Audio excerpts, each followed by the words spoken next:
Okay, so hello everybody. So today I'm going to talk about the idea of using molecular programming concepts and tools in order to navigate the sequence space of enzymes.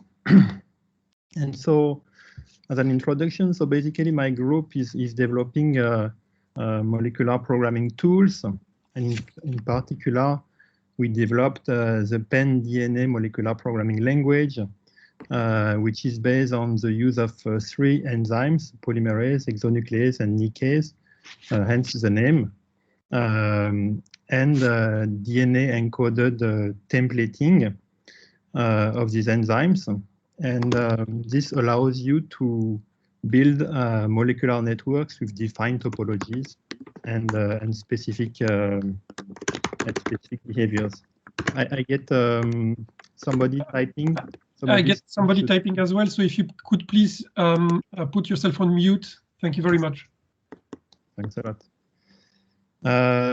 So yeah, basically you create positive or negative links between nodes, and from that you obtain a variety of behavior. And over the years, we've done a couple of demonstrations. For example, oscillators, bistable switch, excitable systems, and all types of dynamical networks.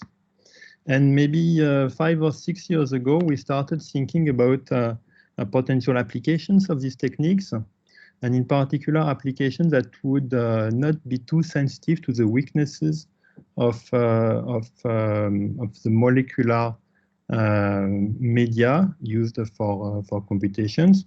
And those weaknesses are maybe that those systems are relatively slow compared to electronic computation, and they are limited in the complexity that we can build. We cannot assemble too many components, they are sensitive to crosstalk between those components, and so on. But on the contrary, we would like also to leverage the strengths of this approach. And the most important strength maybe is that indeed it allows us to perform information, to organize information flows inside of molecular media. And that's very, very unique. Another strength that is maybe less recognized in the community is that molecular computing also allows you to obtain for very cheap huge parallelism, and that's something we discovered when we started to use microfluidic. So here in the movie that is currently running, you see small droplets. Their volume, their inner volume is something like a picoliter. And inside of each droplet, there is a molecular program running, implementing temporal oscillations, right? So in that case, from a typical, say, 100 microliter tube format, you can immediately obtain millions or hundreds of millions of individual compartments, and so you get a huge parallelism in the implementation. And inside of those very small compartments, you also start to observe what you see in biology for confined reactions, and which is the emergence of stochastic processes that become quite visible. So a type of algorithm that uses these two elements are stochastic algorithm, where you implement typically relatively simple computations. You need stochasticity, and you also need to perform these computations again and again in a very highly parallel manner. So the question was reformulated: where could we apply some form of stochastic algorithm at the molecular level using these approaches? And one very difficult problem in chemistry is the design of catalysis. So by far, currently, the best catalysts that we know have not been designed. They've been discovered in nature. They are typically enzymes. I give here the enzyme of the Taq polymerase, so a very famous enzyme that enables PCR. And of course, the discovery of such an enzyme, such a function, has extremely disruptive consequences for science in general, but also for the global society. So what does it mean discovering an enzyme? It is, in fact, finding the good sequence for a given function. And since enzymes are made of 20 amino acids and have a length of a couple of hundreds of residues, the design space, the sequence space is absolutely huge, right? So on the one hand, that's a good news, because it means that there is probably out there in this huge sequence space an unlimited set of functional possibilities that have not been discovered yet. So it can probably do many things. And on the other hand, of course, it's a problem because we have a very large space to explore in search of this function, and probably this space is relatively sparse. So basically, we don't currently have very good tools to navigate protein design space, and this is also because it is so large.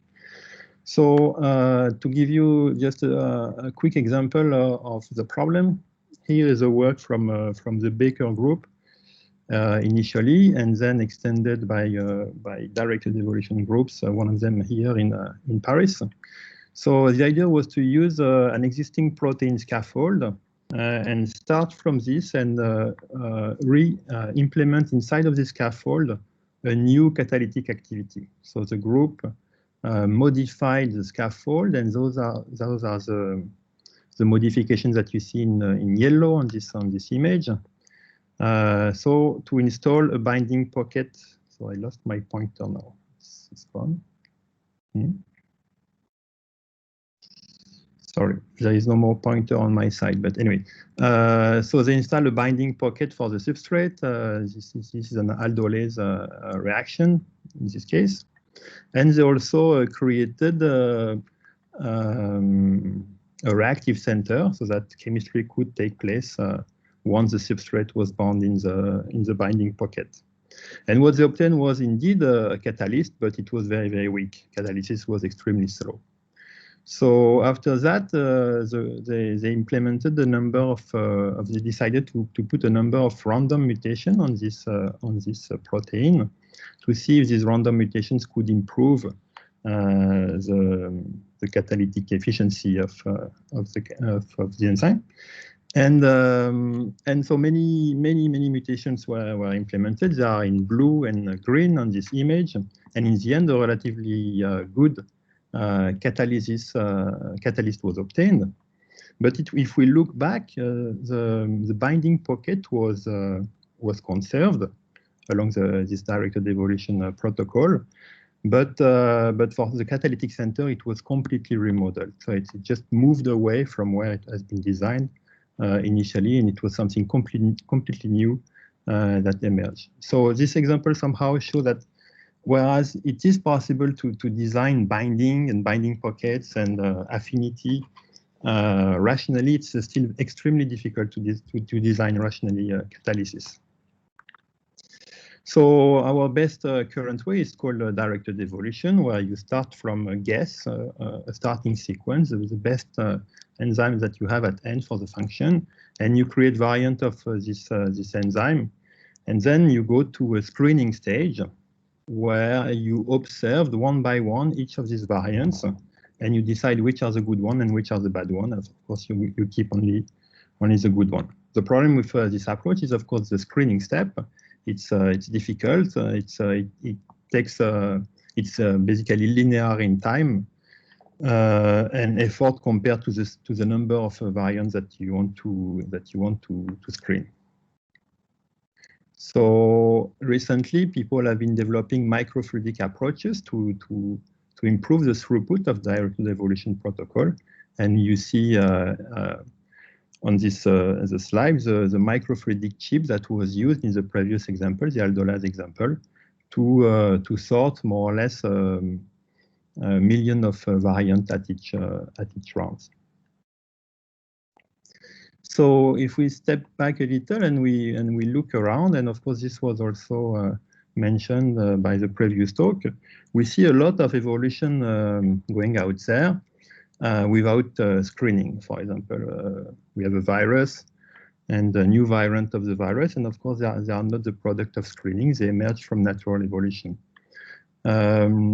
Even more, it's possible to perform lab scale evolution for artificial functions without screening. And I show here an example where a population of bacteria was evolved over time to resist better and better to irradiation.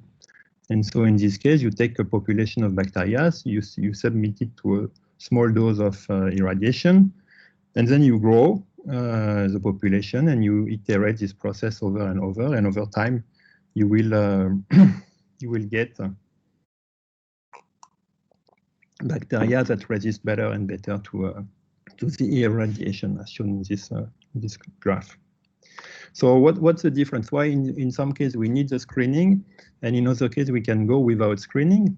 Well, in the later case, the magic comes from the fact that from proper interaction between three elements, which are the genotype, the phenotype, and the specific environment.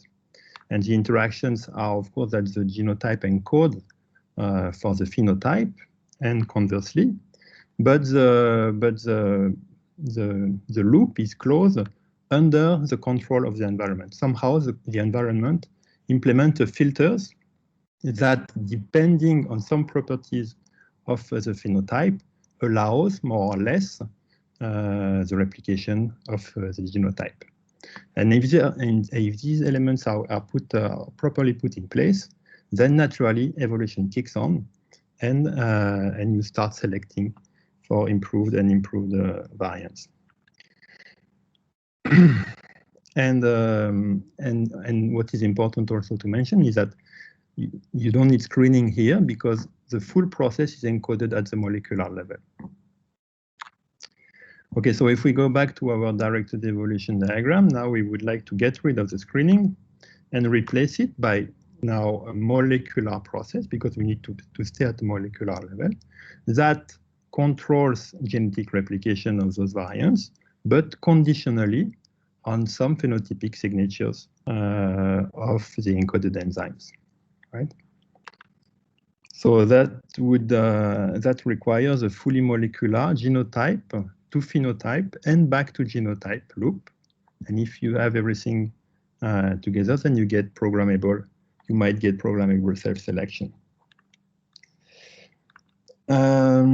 So this has already been explored already quite a number of years ago, for example, by the group by Phil Holliger, who designed this kind of molecular level self-replication loop in the case of PCR polymerase.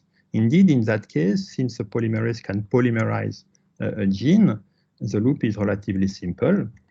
And what they've done is to take bacteria and put transform them with a gene encoding a tag polymerase of a library of those genes, and then encapsulated these bacteria into droplets. And inside of those droplets, where they also have primers, and they perform a PCR. So during PCR cycles, the bacteria lyse. They release both the encoded polymerase and the encoding genes. And if the encoded polymerase is active, a PCR process starts, and you get many copies of the genes. If the polymerase was not active, there is no PCR, and the gene does not amplify. So when you break the emulsion and you collect all the genetic material, you get more copies of genes encoding highly active polymerases. This can even be extended, and this is a work from the Ellington group to select for activity others than polymerase. So here you have a simple synthetic biology circuit that itself controls the expression of the final expression of the polymerase. So it's very similar to the CSR process, but you will select not directly for the activity of the tag polymerase, but for the possibility to express tag polymerase. And for example, in this work, a transcription factor was specific properties on the transcription factors were selected by this way. So that's very smart. But because now it's a synthetic biology network that performs the selection function, the selection is back in vivo, and you cannot select for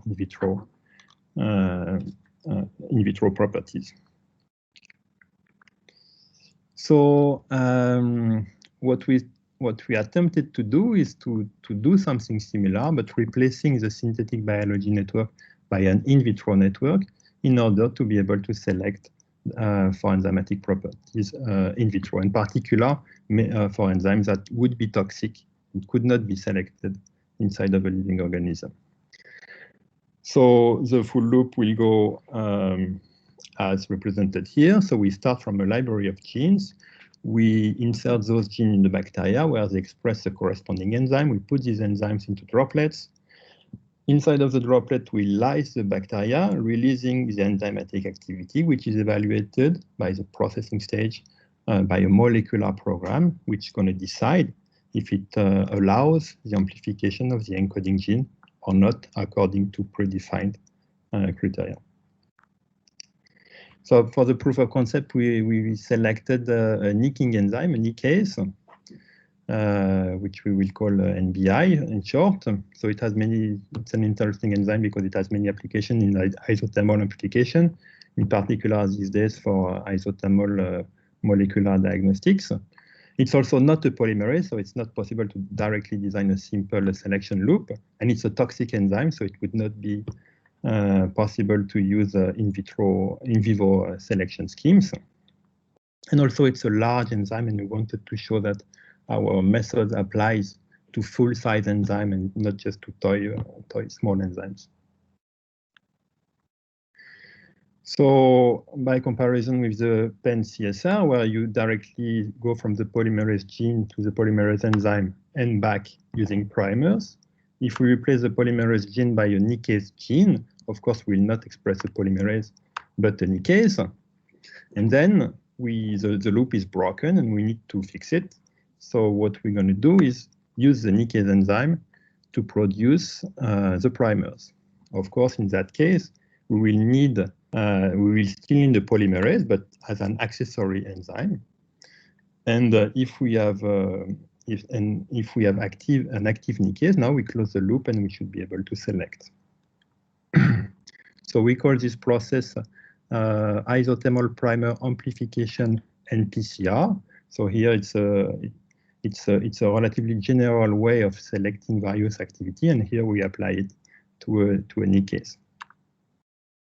So first of all, we need to link the nickase activity to the generation of primer, which is relatively simple. For example, we can use nickase polymerization cycles as represented in blue here to produce small oligos that we will later use as primers for the PCR.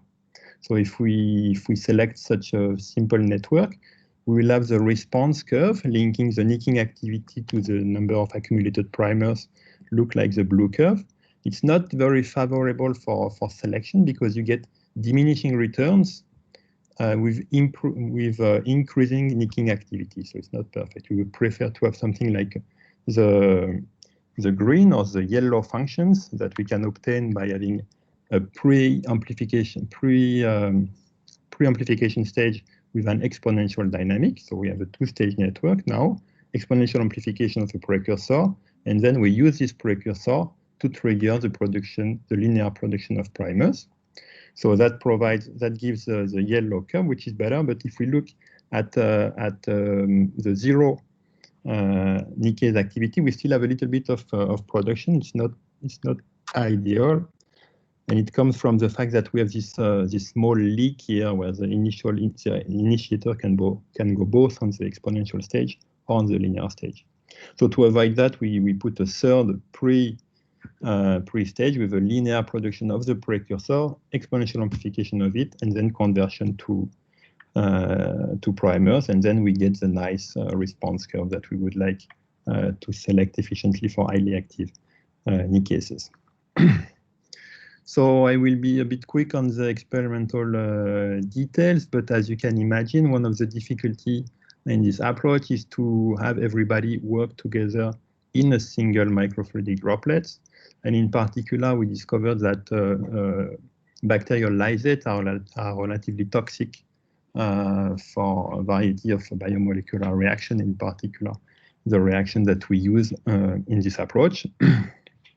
but still it was possible to find a way to work. And you see here that we could indeed, so that's on the left, we can indeed link the activity. Here we take the concentration as a proxy for activity, but the activity of a purified Nickase to a rate of production of primers, that's on the left, or to a total production of primer after some time, that's on the right. So we got, of course, more primers when there is no lysate, but still the amount of primers that we get with lysate is enough to initiate a PCR.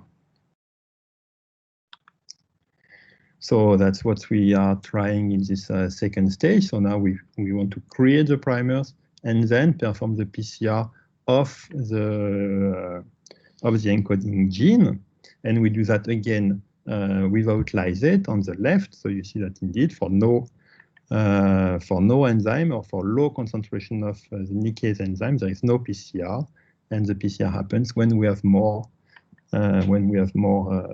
so primer production, and then PCR happens when we have more enzymatic activity. And this is the same in the presence of lysate, although the curve is a little bit shifted in terms of how much activity you need to trigger the PCR.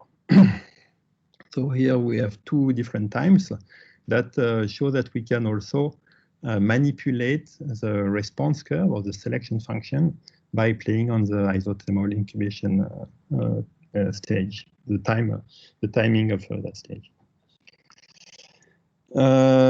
So building on, now we want to do the same thing, but instead of starting from commercial enzyme and putting a purified plasmid, we want directly to start from a cell, a bacteria, that expresses the enzyme from a transformed plasmid.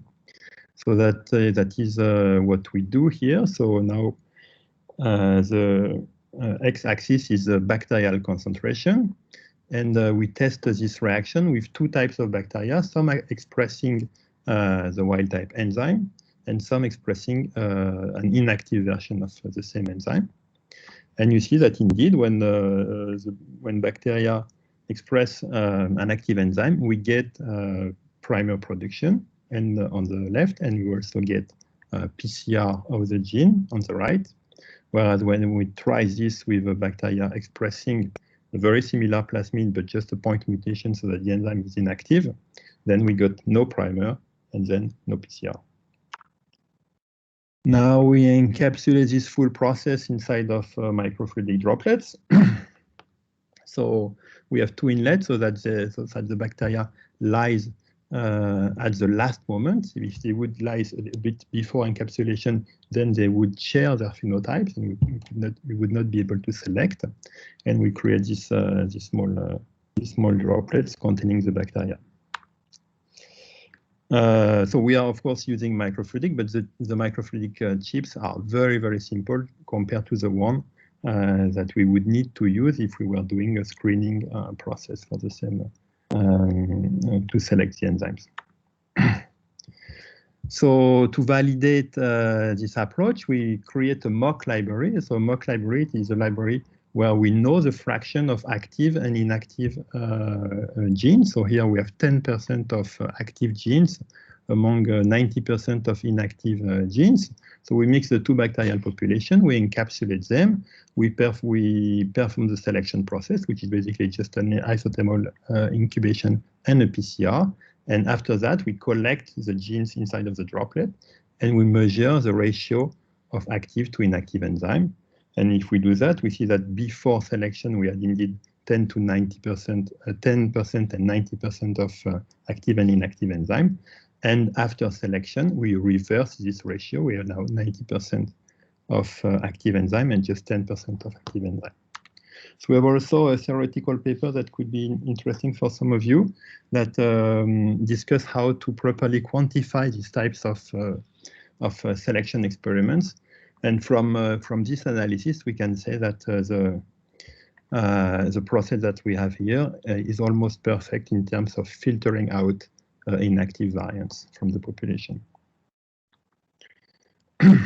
So as an application now, we can use this system to scan the mutational landscape of the wild-type enzyme, and we can vary the selection pressure that we put on this particular enzyme. So what we do, we generate a random library by error-prone PCR, and we transform in bacteria.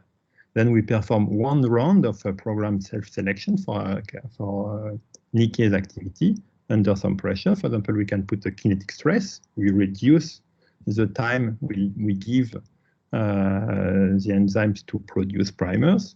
We can do a thermal stress. We put a heat shock before we do this isothermal primer amplification stage.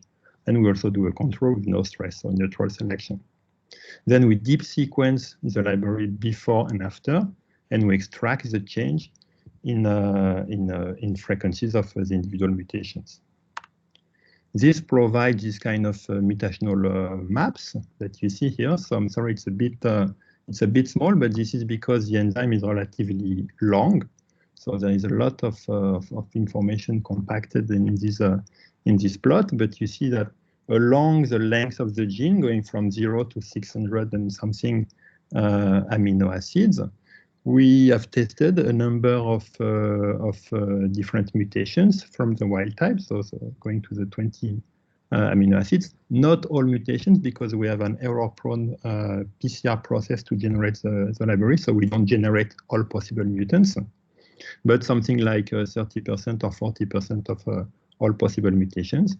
And each of them got a score, which can go from -1 more or less to +1, depending on if this mutation is very deleterious or not for the function under different kinetic stress or thermal stress conditions. So we can look at the global effect, the global sensitivity of positions to mutations, and map them on the structure of the enzyme.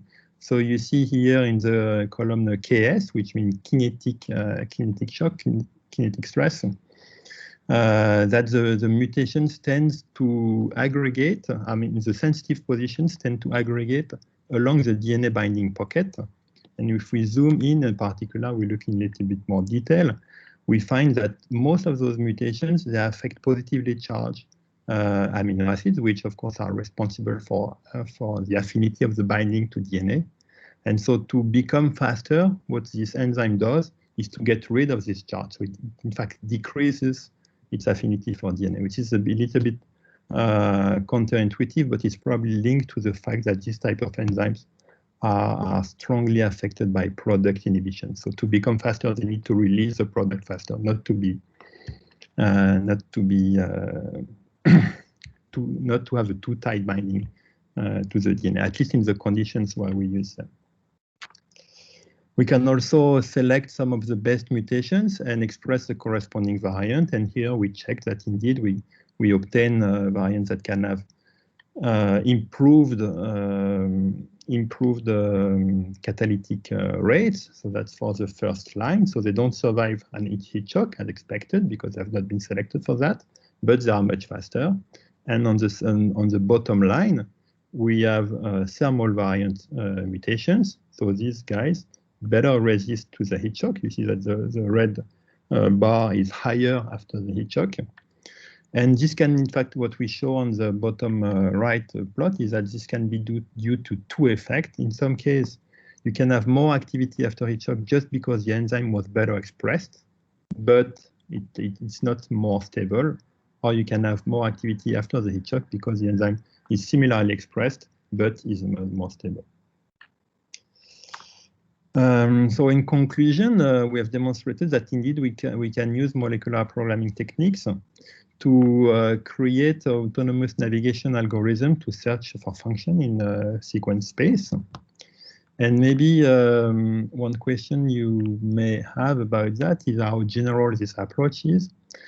Can we do it for any enzyme, or what type of enzyme can be submitted to this kind of approach? And in fact, we now know that pan-DNA networks can be relatively easily generalized to detect a variety of, at least for DNA-modifying enzymatic activity. And it's possible to do that in a very sensitive way down to the single enzyme. So my colleague at CNRS, Guillaume Ginès, has a poster where he shows that indeed you can detect digitally, so a single molecule, kinases, ligases, restriction enzyme, and so on and so on. So I suggest, if you're interested, that you go and discuss with him on the poster session. And so then what if the enzyme of interest is not related to DNA chemistry? So we have also a project on that aspect, and we know that building an IPA-PCR process is also possible. So just very quickly to finish, here we show how we can add a module to the PennDNA toolbox that senses proteins, and if these proteins are allosteric transcription factors, it makes the systems sensitive to the small molecule effectors of these transcription factors. And then the PennDNA toolbox itself, the DNA process, can respond to the small molecule, which is demonstrated here in the case of an amino acid, tryptophan. And you see that increasing the concentration of tryptophan creates a strong difference in the response of DNA-based molecular network, which can then be transmitted to the production of primer and to the PCR of the gene that would encode for the enzyme responsible for the production of the small molecule. Thank you very much.